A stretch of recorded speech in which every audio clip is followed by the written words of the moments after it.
Welcome back, everybody. It's Wednesday, July 8th, 2025. Born on this date in 1955, former Major League Baseball player Willie Wilson of Montgomery, Alabama. Now, he moved to New Jersey while he was still a kid. Most people remember him as a Kansas City Royals outfielder and leadoff man. Big threat to steal. During the 80s, if George Brett or Hal McRae had an RBI, there was a pretty good chance it was Willie Wilson crossing the plate. Today, we have items on space, a leaky dam, Toomer's Corner, and more. I'm Mike Morgan, and we're down in Alabama.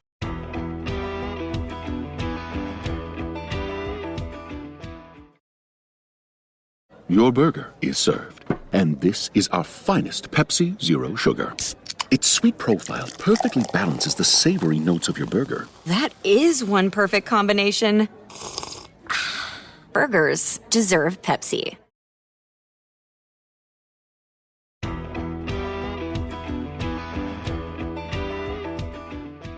It won't be long until commercial space launches become more frequent than some people leaving the house.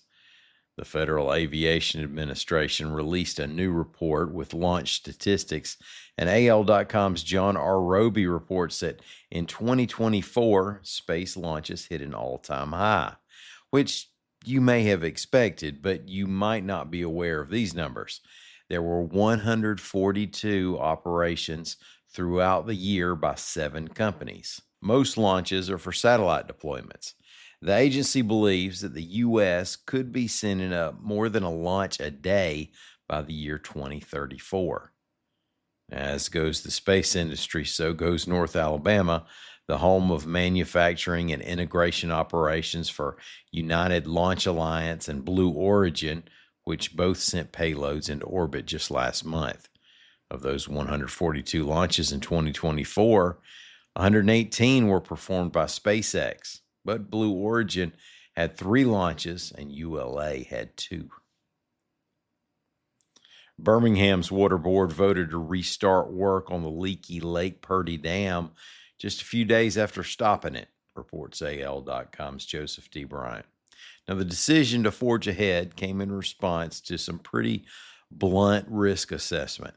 The U.S. Army Corps of Engineers classified it as high hazard based on the danger of a breach. Last week, Arcadia engineer Patrick Flannelly told the board that a dam failure could affect thousands of homes and possibly kill people. The first phase of the project will cost $28 million. Indeed, the cost issue is what led to pausing the project in the first place. The Birmingham Youth and Youth Adult Fellowship Choir became one of 10 acts to receive a golden buzzer on America's Got Talent this season, reports AL.com's Patrick Darrington. Now, that means the act impressed one judge so much that it gets to move straight into the live round without having to face all the judges. The choir received the golden buzzer from Judge Simon Cowell. The group formed in 2015. It knocked out Cowell with a rendition of Joyful, Joyful, Lord, We Adore Thee, infused with some hip-hop.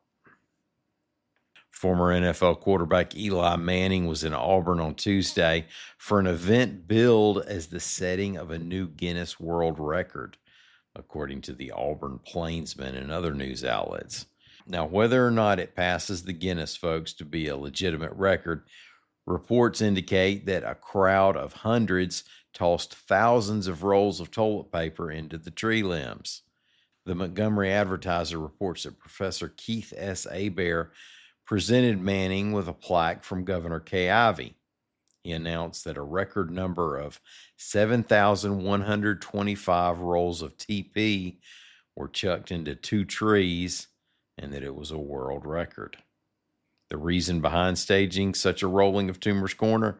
Well, Manning was featuring the Auburn tradition on his ESPN show, Eli's Places. And longtime public servant Matt Gibson has passed away, reports AL.com's Mike Cason. Gibson was from Prattville. He served 4 terms in the Alabama House of Representatives. Beginning in 1994, Governor Robert Bentley appointed Gibson administrator of the Alcoholic Beverage Control Board, where he stayed 12 years. Earlier in his life, he served in the U.S. Army and was chairman of the Prattville Area Chamber of Commerce.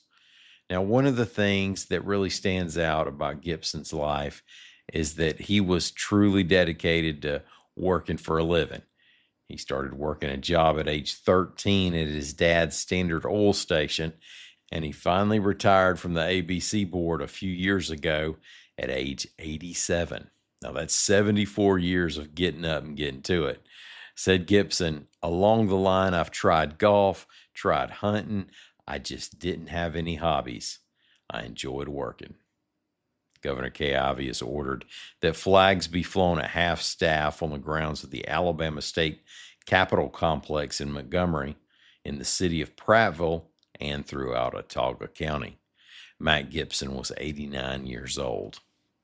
Well, I mentioned this yesterday, but we have a voice mailbox set up for those of you who might want to sound off on Alabama news, sports, or whatever topic.